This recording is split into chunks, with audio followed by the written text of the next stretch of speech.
ကောင်းမျိုးရဲ့နာမည်ကြီးရှရိုင်းတစ်ခုဖြစ်တဲ့လေးမျက်နှာဖျားကြီးရဝင်ရှရိုင်းကိုရောက်နေရပါဟိန္ဒူဘာသာရေးဆိုင်ရာဗမာနမင်းကြီးဖရာဖရုံတီထားပူဇော်ထားပြီးတော့မျက်နှာလေးဘက်ပါရှိကမေတ္တာခယုဏမုရိတာဥပိ္ပခါဆိုတဲ့ပြမဆိုတရား၄ပါးကိုကိုးစားပြုထားပါတယ်အရှိဘမှာရှိတဲ့ပထမမျက်နှာမှာတော့အလုတ်ကင်ခွင့်လန်းယာရုတိုးတက်မှုနဲ့လုပ်ငန်းအောင်မြင်တို့ဆူတောင်းနိုင်တယ်။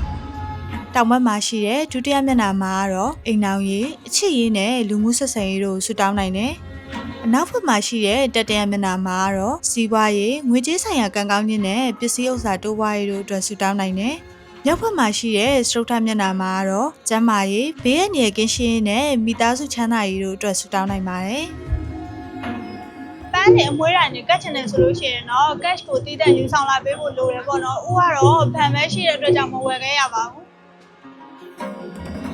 ဝိပြုပုံကတော့အရှိမျက်နှာကနေစတင်ပြီးတော့နိုင်လက်တံအတိုင်းလှည့်လည်ပြီးတော့ဆူတောင်းရမှာပါ။မျက်နှာလေးဘက်စလုံးမှာပန်းကုံမွှေးတိုင်း၃တိုင်းဖျောင်းနိုင်တစ်တိုင်းတို့ကိုစက္ကက်လူရမ်းပြီးတော့ဆူတောင်းနိုင်မှာဖြစ်ပါတယ်။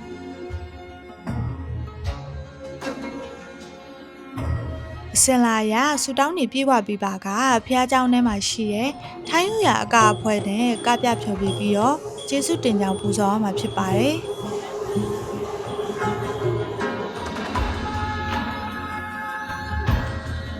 တမိုင်းเจ้าနေအရာဆိုရင်တော့အီရာဝန်ဟိုတယ်ကိုစတင်တည်ဆောက်တဲ့အချိန်မှာလူအထီးကိုင်းအနောက်ရှက်တွေအရန်အောင်မှများတဲ့အတွက်ကြောင့်နက္ခပညာရှင်တွေကတွက်ချက်ပြီးတော့မြမနမင်းကိုတည်ထားပူဇော်ခဲ့တာဖြစ်ပါတယ်။ပူဇော်ပြီးတဲ့နောက်ပိုင်းမှာတော့မြေတိအနောက်ရှက်တစုံတရာမှမရှိတော့ဘဲနဲ့အောင်မြင်မြင်နဲ့ဆောက်လုပ်ပြီးစီးသွားခဲ့ပါတယ်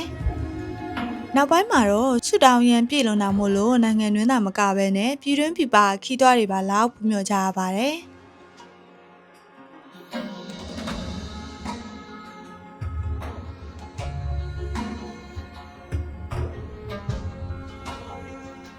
ပြပခီးသွားတယ်အများကြီးလာကြတဲ့တီရှရိုင်းကိုလာချင်တော့ဘန်ကောက်မြို့လယ်ကောင်မှာရှိရဲ Richard Prason လမ်းဆောင်အီရာဝန်ဟိုတယ်အရှိမရှိပါတယ်